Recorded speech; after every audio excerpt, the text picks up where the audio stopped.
안녕하세요. 돈을 부르는 TV의 차길재입니다. 주식이 상당히 지루합니다.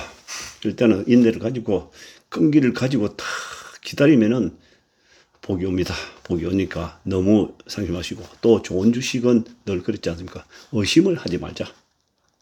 그래서 오늘 영상은 두 가지를 할까 합니다. 그 주식 얘기는 두 번을 하고, 두 번째 하고 재미있는 살아가는데 생활의 지혜 얘기를 하나 해볼까 합니다. 사람은 뭐 어린 사람도 꿈이 있을 것이고 나이 모두 아무래도 꿈을 가지고 삽니다. 그렇지 않습니까? 남자든 여자든. 저 또한 아무리 나이를 먹어도 외식업을 참 재미있게 했는데, 딴 직업도 많이 가졌지만 특히 외식업을 재미있게 했는데 그 나이 먹고 마지막 장사는 약초나무를 갖다가 하우스를 딱 해가지고 거기다가 하우스 안에다가 나물거리를 재배해가지고 그걸 뜯어가지고 약초나물 비빔밥을 하려고 했습니다.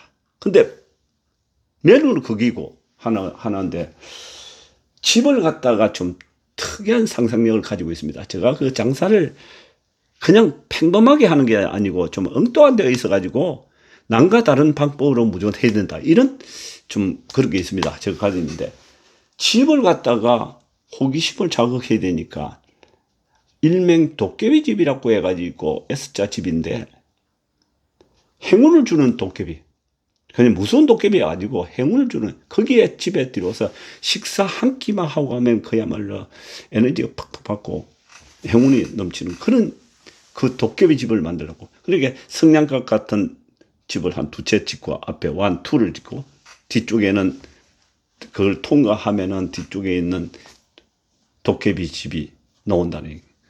거기서 이제 딱 이렇게 식사를 하게 된 건데, 거기에 그렇게 컨셉이 맞아야 되겠죠. 그게 하우스도 있어야 되고 준비를 했었는데, 시범적으로 약초 나물거리를 재배를 조금 해보니까요. 하우스를 빌려가지고 해보니까 더욱 덥기도 하고, 하우스 안에 뭐 이렇게 해보니까 약도 줘야 되고 물도 맨날 줘야 되고 또 비료 줘야 되고 막 어렵더라고. 그리고 뭐 열정이 식으니까 자꾸 안 하게 되고 허지부지 이렇게 되더라고. 요즘은 어떻게 됐냐, 이 코로나가 그치면서 사람이 12번 더 뵈는다더니만 도시 자연인이 되어버렸어요. 제가 뻑하면은 4월이 되면은 5월 초까지, 4월 초에서 5월 초까지가 무진장 바쁩니다. 뭐하러 가느냐, 산에 가서 산나물 떴습니다. 제가 어느 날부터 산나물 떴는데, 나물 비빔밥을 좋아하니까. 요즘은 저기 장흥이라고 거기 허경영 아시지 않습니까? 허경영 그 하늘궁이 있는데, 하늘궁 뒷산에 가보면은 달의 순이다, 뭐 고추 순이다, 오이 순이다 하는 게 엄청나게 많아요. 그걸 한 배낭씩 이렇게 해와가지고 삶아가지고 말리 나면은 1년 내내 먹거든. 최근에는 여기 포천하고 여기 파주 파평산이라고 여기 올라가 보니까 고비나물이 엄청나게 많아요. 고비나물. 그래가지고 그걸 잔뜩 해왔는데, 오다 보니까 그게 한 600고지의 서늘한 곳에 단풍치라 그런 나물이 자생을 쫙 하고 있는데, 며칠 전에 봐가지고 좀 어려가지고 어저께 그 타이밍을 딱 맞춰가지고 올라갔는데 단풍치를 갖다가 얼마나 욕심스럽게 많이 꺾어버렸는지 무가 짊어지고 내려오면서 혼이 났습니다. 솔직히 지금 허리가 상당히 허리가 잔뜩 아파요. 그거만 삶아가 지금 하고 있는데, 말이 나오면은 1년 내내 그냥 자연에서 나는 청정 자연 먹거리가, 건강한 먹거리 놓는 것이죠. 여러분들도 건강한 분, 또 이 산을 좋아하고 이런 분들은요, 4월 초에서 5월 초까지 생활이 지는데 한 600고지 사람 안 다니는 곳에 가보면은요, 자연나물이 엄청나게 많습니다. 그걸 딱 몰래 해고가지고 한 배너서 해가지고 삶아가지고 딱 나누면 필요할 때 용이하게 참 잘 먹을 수 있습니다. 자, 뭐 그 얘기는 또 넘어가고 주식 얘기로 넘어가 봅시다.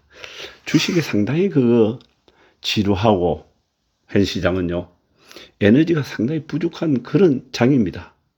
그렇지 않습니까? 지금 부족한데 아마 요게 요번 오늘하고 다음 주 한 주 정도까지도 충분히 이런 일이 벌어질 수 있습니다.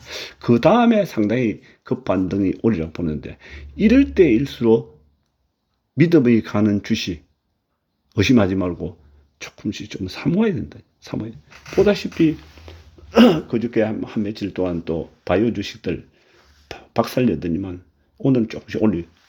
오늘은 보니까 반도체 또 쭉쭉 빼지 않습니까? 그러니까 이건 배터리는 계속적으로 빼지만 않는다. 그 외에도 계속 돌아가면서 다 뺀다는 거예요. 배터리 주식들 보니까 포스코 퓨처엠이라든지 LNF 같은 거 지금 고점 대비 한 20, 30% 지금 다 뺐지 않습니까? 뺀데 그 주식에 대해서는 크게 우리가 염려할 필요가 없다는 거예요. 일시적으로 또 뺐나요? 뭐 배터리차가 이제 진짜 그야말로 악셀레이터 밟기 시작했는데 무슨 놈 뭐 걱정할 거 있습니까? 일시적으로 되는.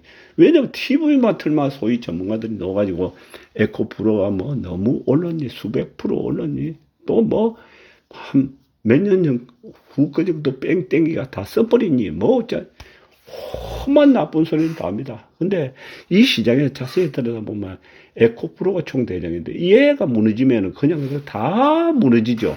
그렇기 때문에 절대 무너질 수가 없어. 이게 그렇지 않습니까? 그러니까 에코프로가 어떻게 지금 그리고 에코프로를 자세히 보면요, 전혀 그 거래량이라든지 이런 게 훼손되지 않고 있습니다. 자, 저번 때 뭐 좀 많이 올라갔죠. 82만 원까지 올라갔다가 54만 원까지, 57만 원까지 떨어졌다가 다시 80만 원까지 올라갔지 않습니까? 79만 원까지 올라갔다가 쌍봉을 한 다음에, 그러면 쌍봉을 했으면 쭉 빠지야 되는데 빠지지 않고 있습니다. 크게 빠지지 않고 있기 때문에 조만간 또 큰 반등이 또 나온다는 이야기입니다. 그렇다면 이제 제가 한번 바닥 제시를 좀 해보겠습니다. 이 얘들요. 에코프로를 64만 원 그 언저리인데 그 정도 올 수 있습니다. 64만 원이 살짝 깰 수도 있습니다. 일시적으로 깰 수 있는데 거기 마지노선이 약 한 63, 4만 원이 64만 원 그 언저리에서 매도를 질 겁니다. 요게 그러고 난 다음에 슈팅 나오면 저번 때를 능가하지 않을까 싶습니다. 고점을요. 그렇기 때문에 샀다 하면은 이제 팔지 말고 에코프로 BM을 약 23만 원대, 포스코 홀딩스를 35만 원대, 포스코 퓨처엠을 약 31만 원대, LNF 한 23만 5천 원대 이렇게 하시고 포스코 신소재를 한 15만 원대. 그러니까 세로닉스 이런 게 한 3만 4, 5천 원 정도 오면요.